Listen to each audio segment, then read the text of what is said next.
A detective runs about 250 to 300 cases a year, and of course he's got, to do that many cases in a year, it's quite difficult, and you have to set your order of priorities.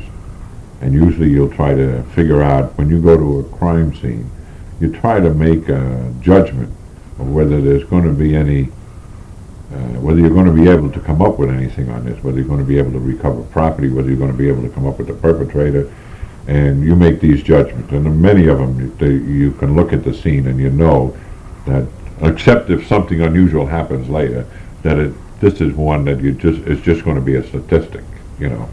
So those you would close out right away. But you'd always have some active cases. So I had my own system, and most of the fellas have their own little system. Some of them don't have any system, and then they wind themselves up in trouble because they don't keep up with their paperwork. And that's another thing. You did your own typing. You did all your own detailed work, so that it's very time consuming, especially if you're not a typist that can type 100 words a minute or something. When most detectives can only type, they were lucky they could type 25 or 30 words per minute. So you would always have problems keeping up in your paperwork. And of course, another thing is you never had Xerox machines in those days. So if you made a report to the chief of detectives on an unusual occurrence, and that was anything that was out of the routine, you know, homicide, of course, was an unusual occurrence, and good stick-ups were unusual occurrences. Big burglaries were unusual occurrences, and you'd have to make 7 copies, and that meant, you had to do 3 bond and about 4 onion skins.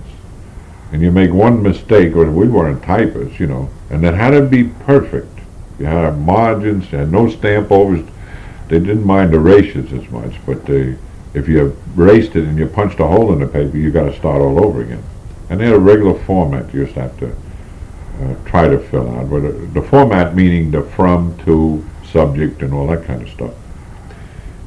But the body of the thing was always a report. You know, you would start it off when, where, how, when, where, who, what, how, and why. It was always in that order.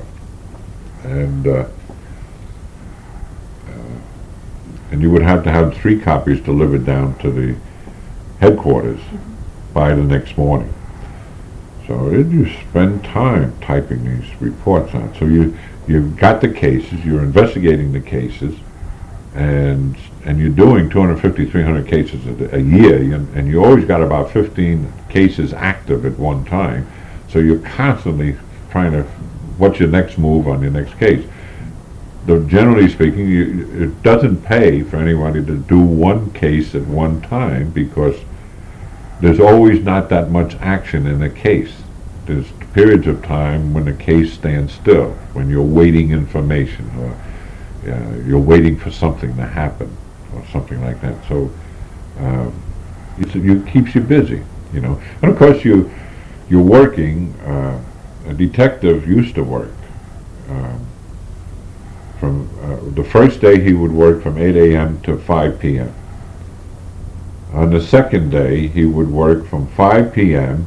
to 8 a.m. the third day.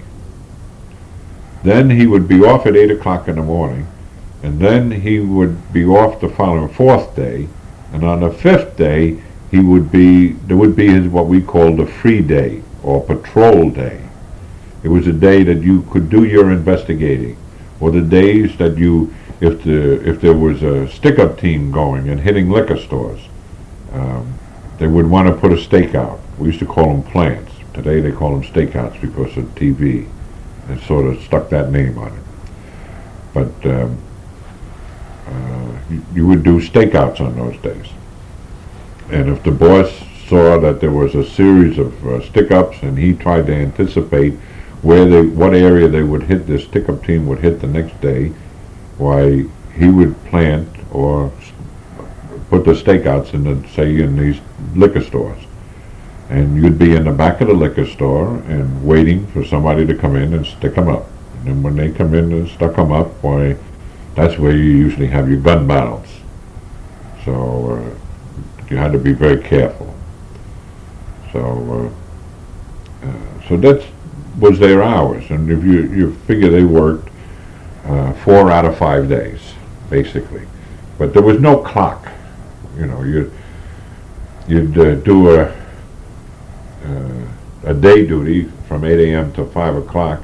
If you made a collar at 4 o'clock in the afternoon, and it was a minor thing, you know, not a serious crime.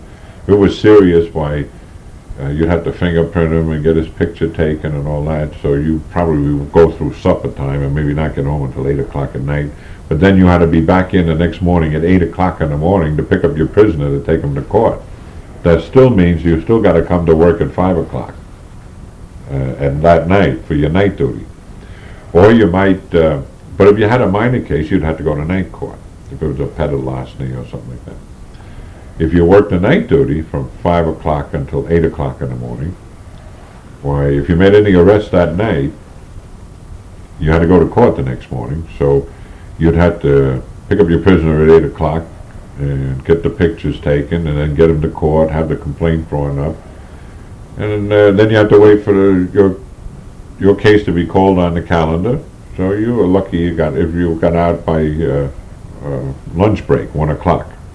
And if you got out by 1 o'clock, by the time you got finished with all your returning of the evidence and all that stuff, say you had a commute, well, you didn't get home until 3 o'clock in the afternoon. I used to leave the house around 3 o'clock when I was going to do a night duty. I'd leave about 3 o'clock in the afternoon, and Maddie would not see me until 3 o'clock the following afternoon. Day duties weren't too bad because if you made a call, a lot of times you could make court that day. So you used to run and rush so you could make that court, so that you could be out of court and home at a reasonable hour. If you didn't have any plans on your free day, why, it was good. And there were a lot of advantages because you would work Sundays and Saturdays, so that gave you days off during the week most of the time. And you were able to get a lot of things done at home. It's beautiful in the summertime because then we could take the kids to the beach during the week. We very rarely went to a beach on Sunday because to us it was too crowded. We enjoyed the beach in the middle of the week because it was not that crowded, and it's much more enjoyable. In fact, that still hangs over to this day. Mom and I very rarely want to go out of the house on the weekend, on Sunday, to go any place because we know it's too crowded. Well, we're changing a little bit. We're starting to go out a little bit on Sundays around here now because I'm working Monday to Friday now.